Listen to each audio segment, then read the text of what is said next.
2011 Libya changed for the worse. Other Arab countries such as Tunisia, Egypt and Yemen in the previous months had experienced political turmoil. Western media quickly labeled these uprisings as the Arab Spring. They took for granted that it was a sort of revolution against repression and dictatorships. I suppose a better name would be the Arab Autumn. Anyway, the trigger of the riots began in Tunisia, with the suicide of a poor street vendor who set himself on fire because he couldn't stand the constant harassment by the local police. In Cairo instead, the protests in Tahrir Square against the Mubarak government came from the youngest, who blamed corruption and unemployment. The vast majority of people had three simple demands: social justice, work, and the possibility of living a normal life. In Libya, the situation was initially the same, but the reasons that led to the civil war were quite different. In 2011, Libya had a very distinct political situation from Tunisia and Egypt.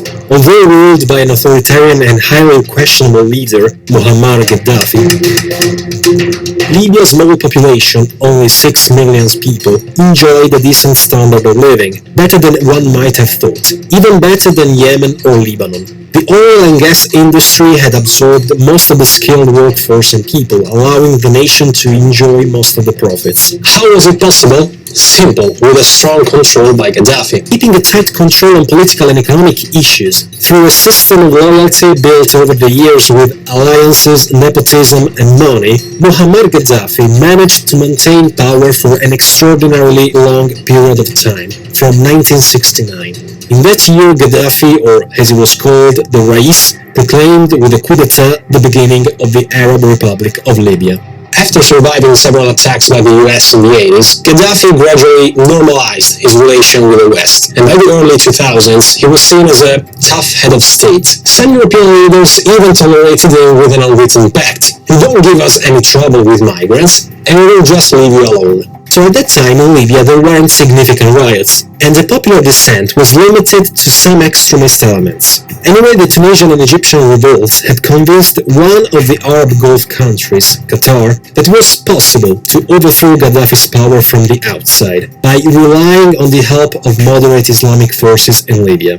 The Emirate of Qatar presented itself to the world as a country in favor of the fall of the North African dictatorships, so to gain an area of influence in the region. The reason was pretty simple: to stand out and prevail against its nemesis, Saudi Arabia. While Saudi Arabia was traditionally protecting radical and ultra-conservative Islamist forces such as the Wahhabis and Salafists, Doha supported and financed more moderate and actively committed Islamic fundamentalist groups, like the Muslim Brotherhood in Egypt, a fringe group that Saudi Arabia or the United Arab Emirates had always considered an existential threat. February 16 and 17, aka the Days of Wrath, as they were called, were completely unexpected, especially in the eyes of many analysts who knew that Libya was one of the most stable states in the region. Even Gaddafi was taken by surprise and reacted with confusion. Everything started in the east, in Cyrenaica, in the city of Benghazi. It was very clear that the events that were happening in the east of Cyrenaica were something different from a simple revolt, and much more complex than a simple local insurrection. This was proven by facts, such as the coordinated actions and the large availability of weapons that circulated, things that clearly demonstrated the presence of a plan at the base of everything. We shouldn't underestimate the quick reactions of some European governments, in particular the French and British, who instantly supported the rebels. More specifically, former French President Nicolas Sarkozy had been convinced by his personal advisor and friend, Bernard-Henri Lévy, that in Libya, with the rise of the so-called Arab Spring, there was a window of opportunity to overthrow Gaddafi's as well. An opportunity that could have offered the French access to a very rich market for both the energy and military sectors.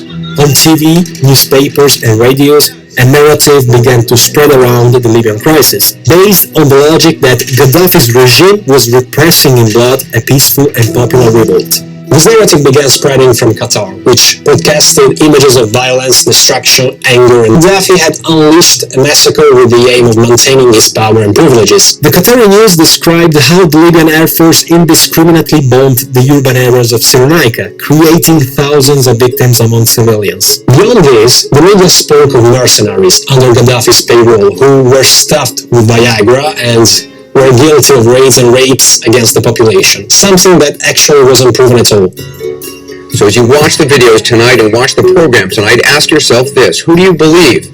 A dictator's words or your own eyes and ears? Ironically, however, most Libyans refrained from participating in the uprisings. They basically feared reprisal from the regime. Their passiveness allowed Gaddafi's troops to recapture most of the country in a few weeks and move quickly towards Benghazi to crush the rebellion once and for all. Faced with an almost certain defeat, the rebels of Cyrenaica requested the military intervention of the West. In March of the same year, a hesitant NATO, as well as an even more reluctant United States, were involved in a brief but significant mission, Operation Odyssey Dawn. The Libyan Air Force was wiped out, and Gaddafi forces were stopped before entering Benghazi. According to unofficial sources, there would have before Qatar acknowledged the official nature of the CNT, that is the National Council of Transition Against Gaddafi. According to some, UAE involvement in Libya, for example, would allow Abu Dhabi to deepen its strategic relations with France. Others said that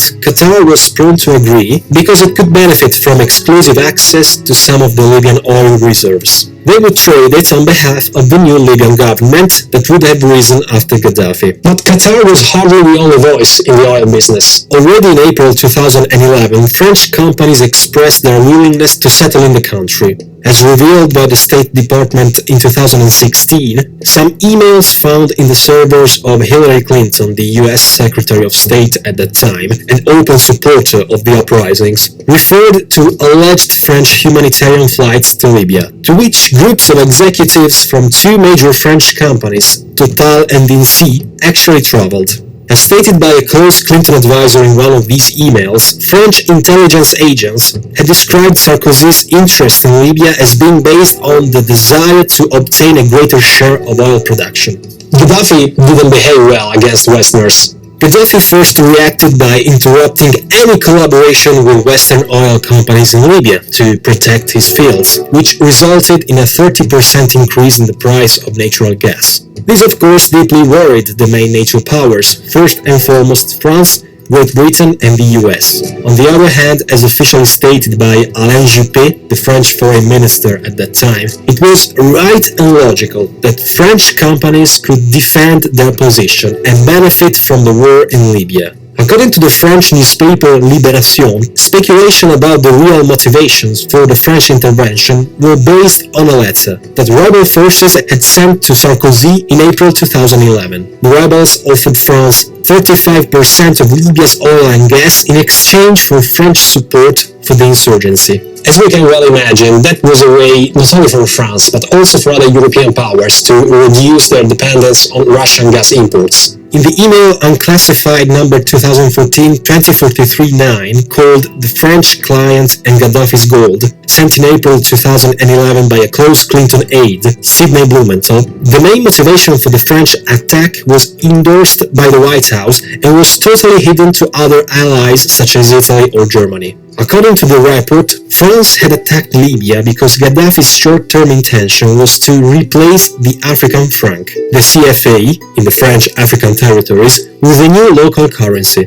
The email in short term was that Gaddafi's large reserves of gold and silver, estimated to be 143 tons, were a real danger for the survival of the CFA franc itself. A new currency could have given the countries of the Francophone Africa an alternative with which to achieve economic independence from France. It was for this reason that the air bombings of the joint military intervention from Qatar, France and British Royal Air Force crushed Gaddafi's naval and air defenses, resulting in the collapse of key strongholds for the regime such as Tripoli and Sirte, cities in which Gaddafi, on the run, had been hiding for some time. Surrounded by the rebels in October, Gaddafi tried to escape through the desert, but military drones sent by the Obama administration intercepted his convoy. The rest of the story is history, a story rather bloody and well known. Gaddafi was captured by the rebels, kneecapped, raped with a wooden stick, and executed with a gunshot to the head. All this was recorded and stored on video. Only at that point, NATO stopped operating and abandoning Libya to its destiny.